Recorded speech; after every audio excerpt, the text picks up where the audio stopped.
Hey, this is Jeff Gervitz from Bang Fitness. We're going to take you through some morning mobility drills. I'm going to go through this really quickly, and when we're at the end, we'll come back and do it in a little more detail. So we're going to start simply with neck rotations. I'm going to bring my head side to side. I'm not looking to get into any trouble. I don't want any pain, and it really shouldn't be that challenging. Just a little bit of a light challenge at the end ranges of motion. Okay.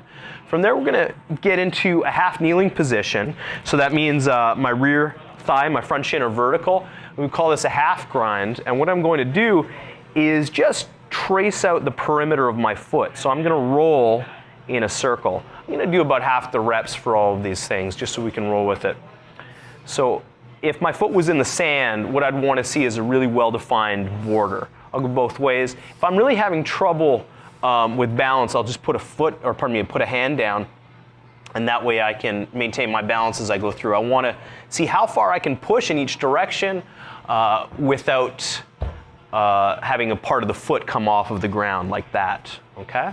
So once we're through there, I'm going to stand back up, go through some hip circles. So a lot of times it's helpful to think of standing in a diamond, and we've got these 4 points. So I'm just going to bring my hips to each one of these points and then smooth it out. So let's say we do 10 circles one way, 10 circles the other way. I'm going to move to my ankles next, so I'll bring that up. And I'm just looking to move from the ankle, maybe 10 circles one way, 10 circles the other way. We're going to go to the knees next. So we want to draw nice big circles here. Now you'll notice that my knee is essentially stationary. So what I'm not doing is circling the whole knee. What I'm doing is just bringing this around in a nice big circle. I'll go both directions again. This is going to lubricate not just the knee itself, but the hip joint as well. Okay.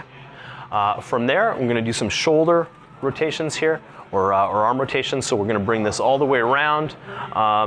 If you need more mobility in general, we can give it a little more momentum. We can go forward, we can go backward, we can go opposite directions. If you're already a very mobile person and we need some more stiffness, we're just going to lock this down. So I'm not going to let my hips rotate with me. I'm just going to hold position here as we go through. Okay. From there, we can go through the fingers and wrists. So if we want to go slow, sort of like we're cracking our knuckles, if we want to go fast, we can do this. If you are a fan of disco, this is the hustle.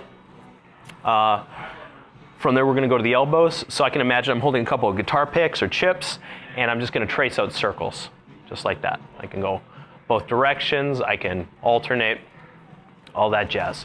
So from the floor, I'm going to get into a quadruped position. What we're really doing is just taking the shoulder blades through their full range of motion back and forth. I'm going to let gravity help me out here. And so I'm going to allow my shoulder blades to come together, and then I'm just going to push away from the floor. Okay? So that's easy enough. We, again, might just do this for 10 or so. From there, we can go into a downward dog position. So we'll bring the bum up and just roll through into a push-up plank. I'm going to make sure that my elbows are dialed in. I'm not hanging off my wrist joint, so I've got a little bit of an angle here as opposed to having the forearms totally vertical.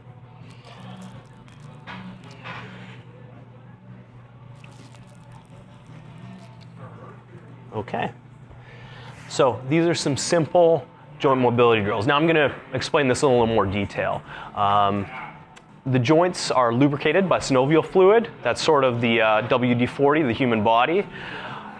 As it turns out, we spend a lot of our day-to-day existence kind of stuck in incomplete positions or ranges of motion. So I may not, if I'm behind a keyboard all day, I may not ever kind of veer into this territory.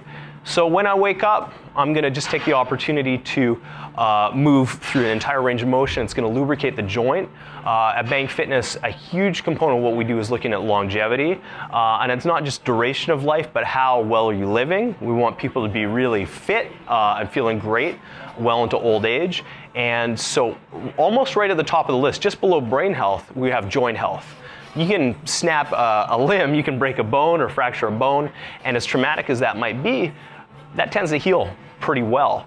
A joint injury can be a lot more profound and really limit your options. So joint health and just day-to-day maintenance is a huge component. So just coming back to the head rotations, one of the things you'll notice is the speed of this is actually really helpful. It helps you find kind of a center point in your head. A lot of people, and I'm no stranger to working behind a computer, will kind of have an anterior head carriage. And this doesn't make a lot of sense when your head's forward to find that center point. So as you go through, you're naturally going to find a bit more of a natural position for yourself. We do the half grind, so again from a half kneel here, just rolling through. This is a great way to not just say mobilize the ankle joint, but it really allows us to get a feel for what's going on. The reason we do this in bare feet is we get a ton of sensory information from the feet. And what we're really doing is kind of redefining our sensory motor maps. The brain has some physical structures where we're really keeping tabs on how we move and what we have access to, something that you have a lot of dexterity in, say your fingers, especially if you're a musician, will have a much more well-defined sensory motor map than say another part of the body. So by going through this process, we get a really good feel for where the feet are, so that by the time we come back and start working on hip mobility, we're more aware. We've primed the brain. This isn't this is a temporary thing, but the beauty is once it's primed, we're going to get more of the resulting movements.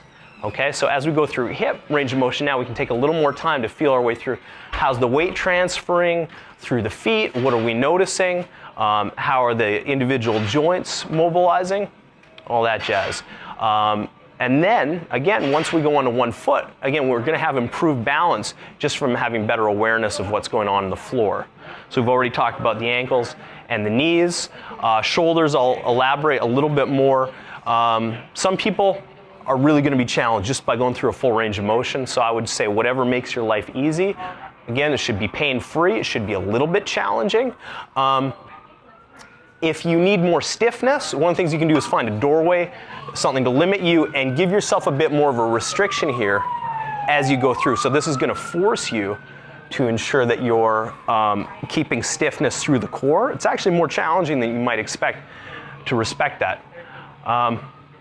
From there, when we do our scapular push-ups, just that range of motion is great. Again, a lot of people, if we're living here day to day, we just don't experience the other part of scapular motion. So being able to go through that is terrific. And again, just taking the wrists, elbows, everything else through. This is a few minutes in the morning. You'll notice one thing that was conspicuously absent, and that was, say, a toe touch. And the reason for that is when we wake up in the morning after a night's rest, our spine, the joints in our spine, the vertebrae are hyperhydrated, so they're a little chunkier than usual. They take about 45 minutes before they're recompressed. So during that time, it's a little easier to run into yourself and maybe rub joint on joint. So we want to avoid a deep bend early in the morning. That's why for our athletes, our members, we don't have them squatting or deadlifting under heavy loads for the first 45 minutes or so after they've woken up. After that, you can take things through.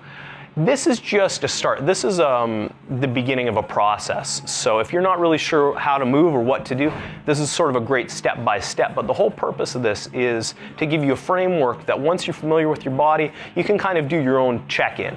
See how you're feeling on a given day, see what needs a little more care and attention, see what's feeling good, and you can kind of just do a little bit of maintenance on, and that you can take and use as a way to feel better every day and fuel all kinds of performance. Hope this has been helpful.